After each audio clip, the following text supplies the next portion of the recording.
Dear Melissa, what are some of the decision points in a buy or integrate versus build situation? I'm working with a product that wants to incorporate asset management features. There seem to be many good solutions out there already, ready to go. So, what are the steps to assess this?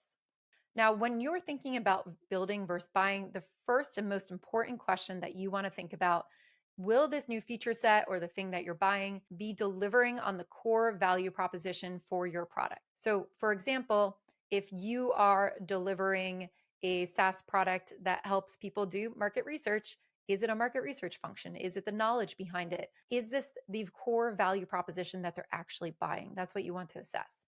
Now, if the answer is yes, that's worrisome. You don't want a third party software being the main delivery of your value because they can be in control of all the software and all the changes and whether they fix bugs or not. And then you're beholden to that. So if all your value is kind of tied up into somebody's third party software, that's a little worrisome. That's a lot of risk for your organization.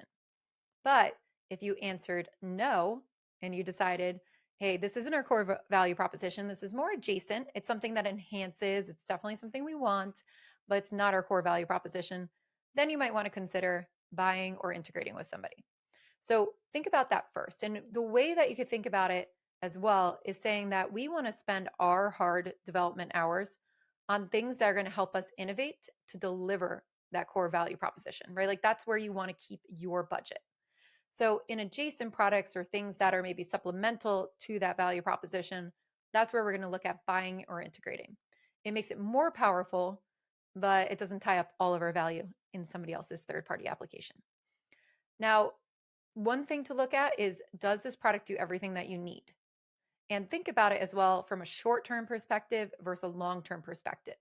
So if you're going to buy a product, does it have all the features you need ready to go? Will you have to do any kind of custom software for it? Like, will you have to build onto it with your developers?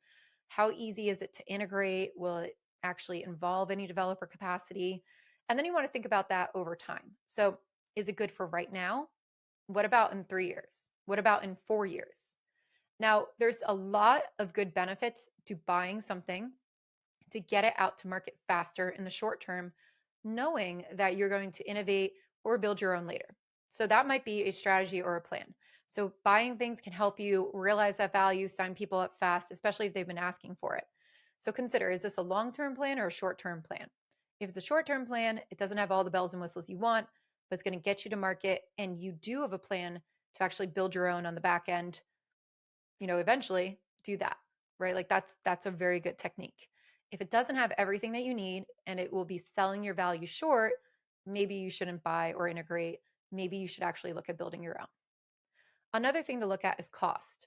So cost is a really big factor as well. How much does it cost to keep this integrated? And are customers willing to pay you enough to make that value worth it? So if you are integrating or if you're buying a software, and especially if it's on like a subscription basis, you can think of AWS, a great example of build versus buy. People don't like to build their own databases, they pay for AWS. Now you have to think about in the cloud, the hosted costs, right? That's also a buy decision. That's not a roll your own decisions. Does that outweigh the costs of us actually building it and the price that we would be getting for our customers? So take into account how much it will cost and what it will look like over the long term and how that cuts into your profit margins. So I would really look at those things. Does it focus on your core value proposition or is it adjacent? In adjacencies, that's really good. I worked with a healthcare company once that had a main value proposition of being an EHR service, so an electronic health record system. And they also had things for like payroll and for HR on the back end that they had built themselves. And they found that a lot of people were not actually using them. And there wasn't enough development resources to go around to actually concentrate on that and focus on shoring up the value proposition of the core. So they decided to buy the HR and the payroll systems to help make a complete package so people wouldn't be turning to other packages, but they knew that wasn't what people were coming to them for. That's not what the customers were coming to them for. So in this case, it's a solved problem already. HR and payroll has been done a million times before. It's not where they want to spend their money innovating. It's an adjacency. It's not their core value proposition. The timing piece as well that we talked about gets them to market faster, make sure that people are happy.